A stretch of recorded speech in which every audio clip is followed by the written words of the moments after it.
ये बात कही जा रही है कि आखिर जो लोग नाराज हैं, कुछ लोग तो चले गए, कुछ लोग कह रहे हैं कि मैं बाउंड्री पे बैठा हूं, जो मैं सचिन पायलट की तरफ की बात कर रहा हूं, और कुछ लोग तो ये कह रहे हैं कि साहब एक प्रभावी नेतृत्व की जरूरत है कांग्रेस के अंदर, और वो ऐसा कांग्रेस जिसने हार के बाद आत्मनिरीक्षण ही नहीं किया, उस लेटर के कंटेंट में है।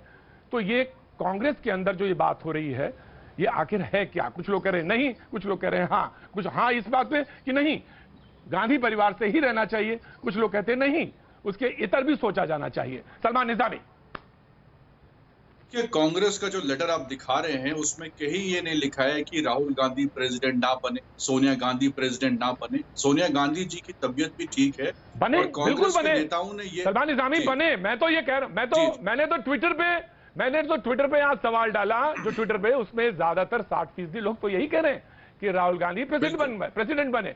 जो मेरा ट्विटर है उसमें तो आज यही लोग कह रहे हैं, तो मैं ये नहीं कह रहा हूं, लेकिन उसके जो सवाल है, उसका जो मजमून है, जो कंटेंट है, दैट इज वेरी इंपॉर्टेंट। और वो आत्मनिरीक्षण वाली बात जो है, तो उसकी तरफ आए और जो उसके कंटेंट में जो पॉइंट है उसकी तरफ इशारा करें। जब तक एक फुल टर्म प्रेसिडेंट नहीं बनता, थोड़े से डिफरेंसेस तो हो सकते हैं, क्योंकि कांग्रेस ने कई जगहों पे हार का सामना भी किया और विद इन द पार्टी थोड़े से डिफरेंसेस भी हुए। दूसरी बात जो है, जो CWC में आज हुआ, एक्चुअल में क्या हुआ वो आपके सामने है। राहुल जी ने क्लैरिफाई भी किया, गुलाम नबी आजाद साहब ने क्लैरिफाई किया कि जो बात हमने कही नहीं उसको मीडिया ने दिखाया, और बिल्कुल एक फेक न्यूज की तरह उसको जो है पूरे मीडिया में, सोशल मीडिया में चलाया गया।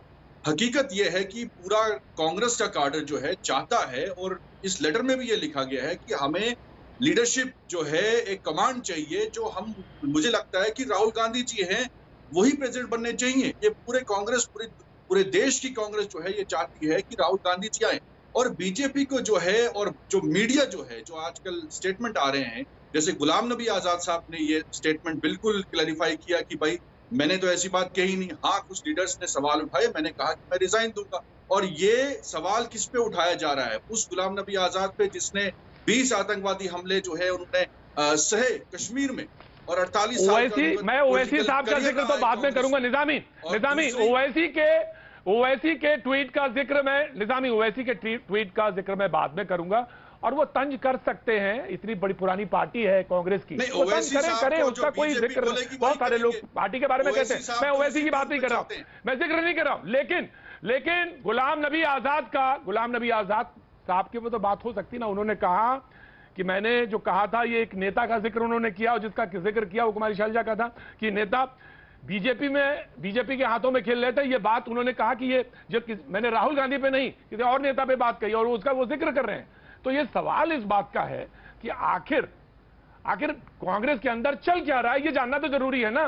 मैं बीजेपी से तो बाद में बात करूं, मैं बाकी मेहमानों में बात करूं, पहले आपको ये बताइए कि चल क्या रहा है, ये तो जाना है। कांग्रेस सत्ता में नहीं है, जो सवाल सरकार को करने चाहिए, मीडिया जो है कांग्रेस के पीछे पड़ा हुआ है।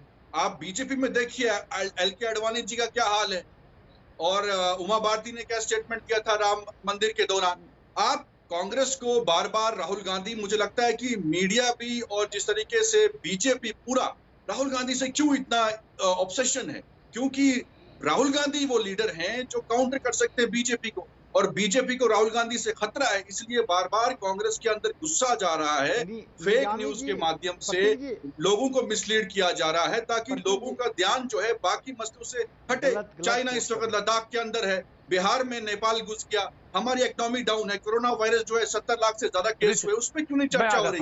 कांग्रेस पर चर्चा हो रही है, निजामी भाई, देश के निजामी भाई, मैं आ रहा हूं बीजेपी के